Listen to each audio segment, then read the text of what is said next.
In this video, we will introduce you to the X-ray tube. We will discuss the glass envelope, the cathode, and the anode assembly. To begin, let's review the three conditions that are required for the production of X-rays. First, you need a source of free electrons.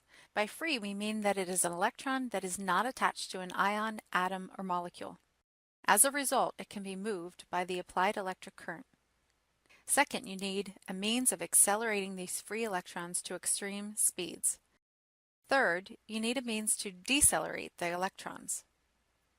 A functioning X-ray tube meets all three requirements, and this video will discuss how that happens. The first component of the X-ray tube we will discuss is the glass envelope. The contents of the X-ray tube are located inside this vacuum-sealed envelope. Air is made up of gaseous molecules that slow down or interfere with the movement of the free electrons we mentioned earlier. By creating a vacuum and removing the air molecules that could be in the path of the electrons, the process of creating X-rays is more efficient and accurate. Because a lot of heat is generated, Pyrex glass is used to make the X-ray tube glass envelope, since it can be heated without cracking or warping. The X-ray tube is a diode containing two charged electrodes. Here we have the cathode. This negatively charged electrode consists of two filaments tucked inside a focusing cup and meets the first requirement to produce X-rays. The cathode supplies the free electrons. The cathode includes filaments that are small coiled wires made of thorium-impregnated tungsten. Tungsten has a very high melting point. It is also an excellent conductor. The thorium lowers the point at which the electrons are freed and increases the life of the filament. A filament is heated when the rotor button is engaged, and the heat builds as more electrons are forced through the tiny filament, causing friction. Through this process, electrons are boiled off of the filament, which is termed thermionic emission. As you can see, only one filament is heated at a time.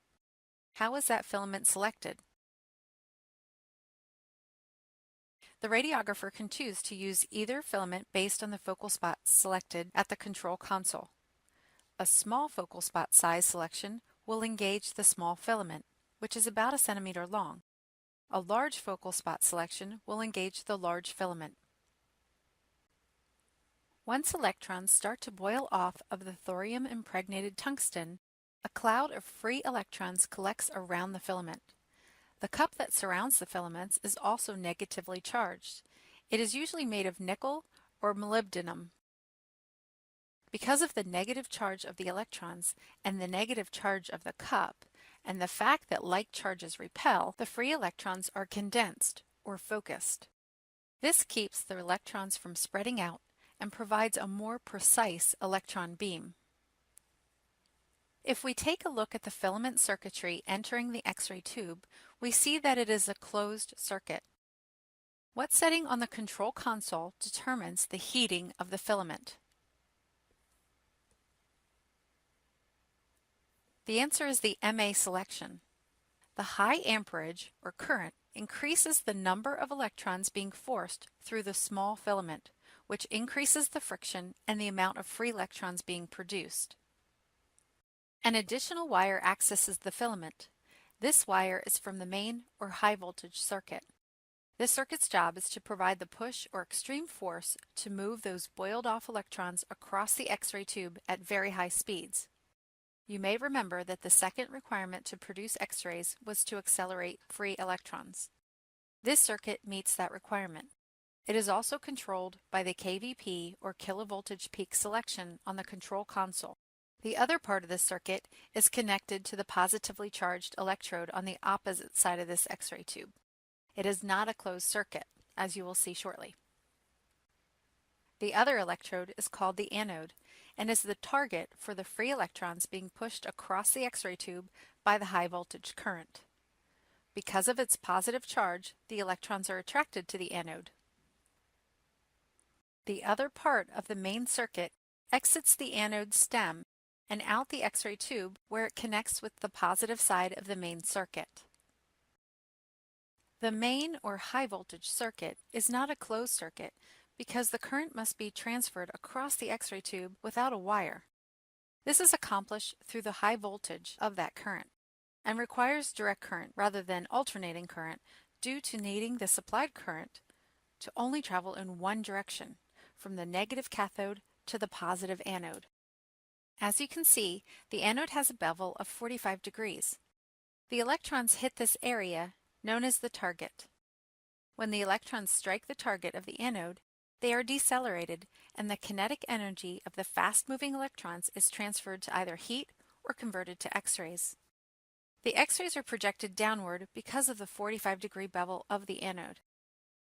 The anode target meets the third and final requirement to create X-rays by providing a means to decelerate the fast-moving electrons. The anode target, or the focal track, is located at the perimeter of the anode disk. It is made of tungsten-rhenium alloy embedded in the disk.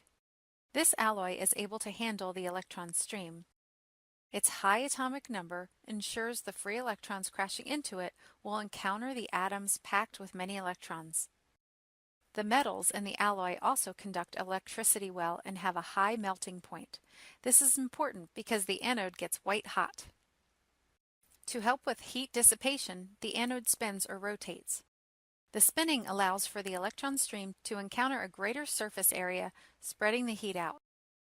The heating capacity of a rotating anode is 1,000 times greater than a stationary anode. This is because it spins 3,400 revolutions a minute or more in some specialty tubes. Only the outer perimeter is struck by the electron beam, so only this area is made up of the heavier alloy of tungsten and rhenium. The supporting disc and stem are typically made up of lighter weight molybdenum and occasionally graphite for easier rotation. We will discuss how the anode rotates along with other X-ray tube components and functions in the next video. So what do you need to know from this video? You should understand and be able to list what 3 things are required to create X-rays and how the X-ray tube fulfills those requirements. You should also be able to describe the purpose and name the material the glass envelope is made of. You should be able to describe the purpose, function, and materials of the cathode, including the filaments and focusing cup. And lastly, you should be able to discuss the purpose, function, and materials of the anode assembly, including the disc, stem, and focal track.